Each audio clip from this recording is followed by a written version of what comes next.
चीजें हैं।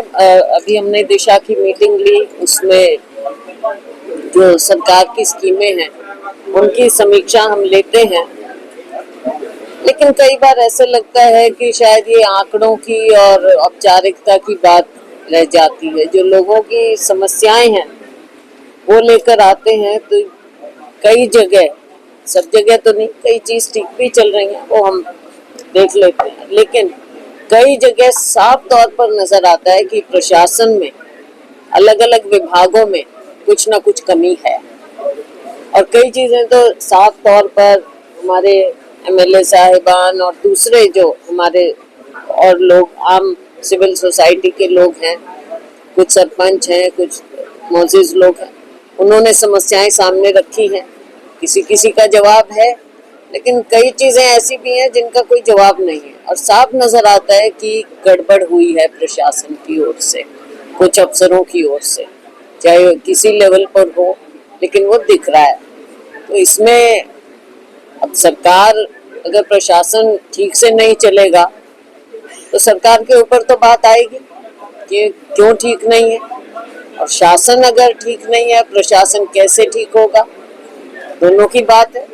तो ये शासन को देखना चाहिए कि प्रशासन में इतनी कमी क्यों है और जनता में ऐसी समस्याएं क्यों हो रही हैं। आज कहीं भी हम जाएं, चाहे गांव है, शहर है, व्यक्तिगत समस्याएं होती हैं, वो अलग चीज है, वो भी सिस्टम ठीक करे। लेकिन जो सार्वजनिक समस्याएं हैं, पीने के पानी की है, बिजली की है, इरिगेशन की है, सबसे ज्यादा गंदगी की है, और जो बेसहारा पशु हैं उनकी है, कुछ अफसर अपना पल्ला झाड़ लेते हैं, तो भाई देखेगा कौन। करोड़ों रुपए की, लाखों रुपए की फंडिंग भी आती है, लेकिन हालात आपको किस तरह दिखे? हालात कहाँ, अब शहर में आप भी घूमते हो, हम भी घूमते हैं, और मीडिया दिखाता भी है, लोग भी हमको बताते हैं। अब उसका जवाब तो इनको देना ही पड़ेगा। लेकिन अगर सरकार सख्त नहीं होगी, प्रशासन तो ऐसे ही ढीला चलेगा। मैडम, दिशा की मीटिंग में दो बड़े इश्यूज जो हमने भी दिखाई दिए। एक एनएचए का मुद्दा जो पहले भी आपने उठाया था, लेकिन अब भी एज इट इज है, खासकर वाटर ड्रेनेज की बात की जाए। सेकंड, जो बिजली विभाग के हैं, कई मुद्दे थे जिसमें पाया गया है कि किसी के प्लॉट के अंदर ही ट्रांसफार्मर लगा दिए गए हैं, इस तरीके की बिजली और उसका जवाब भी नहीं दे पाते। तो इसका ये मतलब है कि बिल्कुल उदासीनता है इनकी, लोगों की समस्याओं के लिए बिल्कुल उदासीनता नजर आती है कई कई जगह पर। अब जनता ही अगर दुखी होगी और अपनी एक समस्या के लिए कोई एक भी नागरिक चक्कर काट रहा है, तो ये तो दिख रहा है कि फेलियर है सिस्टम।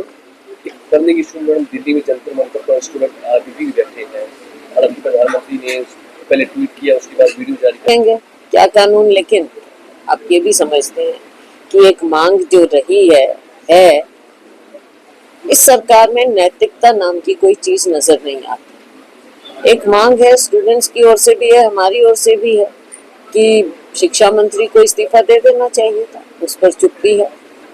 और बल्कि आज हम देख रहे थे कि आरएसएस चीफ भागवत जी ने भी इस पर कुछ कहा है कि बात सुननी चाहिए। क्यों, क्या कारण है उनकी सरकार पे, अगर ये इस तरह की बातें आ रही हैं, क्या कारण है कि देश भर में, जंतर मंतर में भी आपने नमूना देखा, देश भर में आपने देखा कि स्टूडेंट्स, उनका भविष्य, अपनी पढ़ाई, सभी लोग चिंतित हैं। और कांग्रेस पार्टी ने इसको अच्छी तरह से कोशिश की है उठाने की, शांतिपूर्वक हमने कोशिश की है, चाहे हमारे फील्ड में हो, नीचे जमीन पर हो। खुद राहुल जी ने इसको उठाया, एक बार नहीं बार बार उठाया। शुरुआत उन्होंने की छात्रों की गूंज से। तो हम हर प्रकार से, सदन में भी हम चाहते हैं बहस हो, लेकिन दो तीन मुद्दे हैं। अब इतने बच्चों के ऊपर जो एफआईआर हुई है उनका भी एक मुद्दा है, बहुत सी बातें हैं। और ये सरकार ने अगर शुरू में देख लेते, शुरू में इस सिस्टम को समझ लेते, शुरू में नैतिकता को ये अपना आधार बनाते प्रशासन का, तो ये समस्याएं नहीं होती। लेकिन समस्याएं बढ़ती गई सरकार के रवैये से। मुख्यमंत्री समय भी तो सेंटर में कांग्रेस की सरकार थी, एमपी की, तब भी पेपर लीक होते हैं। तो क्या चाह रहे हैं ये, उसको कई गुना करें। अब बच्चों के लिए ये इनका एक्सक्यूज है।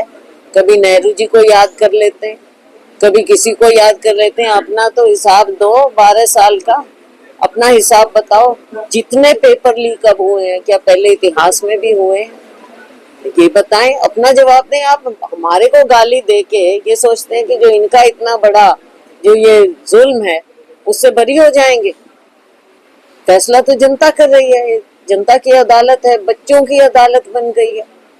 क्यों युवा अपना काम पढ़ाई छोड़कर ऐसे काम में लगे हैं? क्योंकि सरकार ने ऐसी स्थिति पैदा की है। ये भाजपा सरकार का टोटल फेलियर है।